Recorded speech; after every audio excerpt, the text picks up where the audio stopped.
t'as mal ici, là, à l'intérieur, c'est une tendinite de la patte doigt. Donc ça fait un trajet plus ou moins à l'intérieur du genou. Je vais t'expliquer un petit peu ce qu'il faut faire pour aller mieux de manière simple. Et voilà, avec à peine 3 exercices, maximum 3 exercices. Et maximum 3 minutes, je vais essayer. Donc premier truc, sur la patte doigt, tu fais l'activité physique où tu marches avec les genoux comme ça, à l'intérieur, ici, là. Ça va pas quoi. J'exagère, hein, mais c'est ça. Sur le coup, les muscles qui finissent ici vont servir de stabilisateur de hanche, alors que normalement, ils sont là pour sentir qu'est-ce qui se passe et envoyer juste des informations.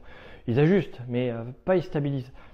Donc le premier truc à faire, c'est on va leur demander, ici, tous les adducteurs, de se relâcher pour que ces muscles-là puissent reprendre le rôle normal, quoi, de coordonner et pas de tenir. Et que cela soit plus souple et que le genou puisse rester dans l'axe. Donc premier exercice, hop, l'étirement de la grenouille. Donc, je me mets comme ça, je passe ici en position antérieure, j'écarte au maximum, je casse tout, et puis je vais en arrière. Alors ça va tirer par ici, au niveau des adducteurs plutôt.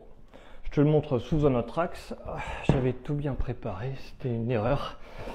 Je recommence, je mets ici, j'écarte au maximum, et puis je vais en arrière, et pareil, ça va tirer ici. Il faut commencer à étirer depuis cette position pour aller en arrière. Donc il faut tenir 3 minutes, tu vas voir que ça va faire mal, tu attends, au bout de 45 secondes, les douleurs diminuent.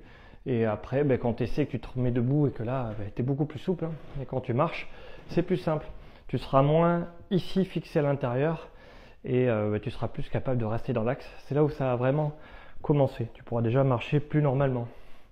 Et pas marcher ici, c'est comme les gens qui courent et qui font ça là. Tu vois, quand tu cours et que tu pars vraiment comme ça, alors c'est à pas faire. Hein. Deuxième exercice. Ici. Donc on a étiré pour donner de la souplesse aux hanches, plus ou moins le genou. Et là, l'idée maintenant, c'est on va demander hop, à la jambe de se coordonner. Donc je mets ça devant mon pouce, comme c'est pour un aplomb. Je m'appuie pas dessus. Hein. Je mets ma rotule vraiment juste devant hop, mon pouce. Mes hanches pas ouvertes hein, dans l'axe. Là, je surélève et j'attends. Donc c'est dans cette position que normalement le genou est le plus solide. Puis j'attends simplement voir avec mes muscles qui travaillent. C'est de rester longtemps dans cette position. Quand j'en peux plus, tu peux faire l'autre jambe. Je te le montre ici. Touc.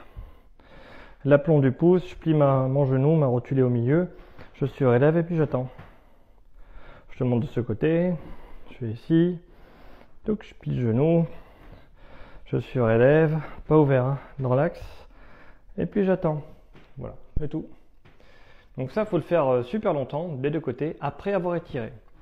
Et je vais te montrer un troisième truc. Hop.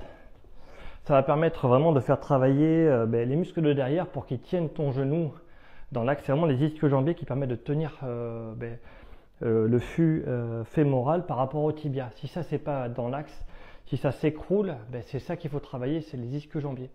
Mais avant de les travailler, hop, il faut que les adducteurs soient souples et que la coordination musculaire soit OK. On va faire les deux autres avant et après tu fais celui-là.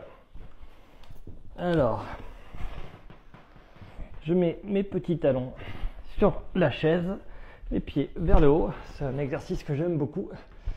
Je vais monter les fesses et redescendre. Mes deux pieds sont dans l'axe, mes deux genoux sont dans l'axe, mes pieds ne se touchent pas, mes genoux non plus. Et puis, je vais monter et redescendre et c'est tout. Normalement, il faut faire rapidement, très rapidement, mais au début, il faut y aller tranquille, hein, si j'y arrive pas. Je triche si je pousse la chaise. Il faut en permanence amener la chaise vers soi, et après, ça peut faire un peu mal au dos si je lève trop haut. Dans ce cas-là, je lève moins haut. Ça veut dire que tu as aussi un problème de dos, mais ça, on verra ça une autre fois. Voilà. C'est dur de vieillir. Ouf. Et encore, c'est que le début. Hein.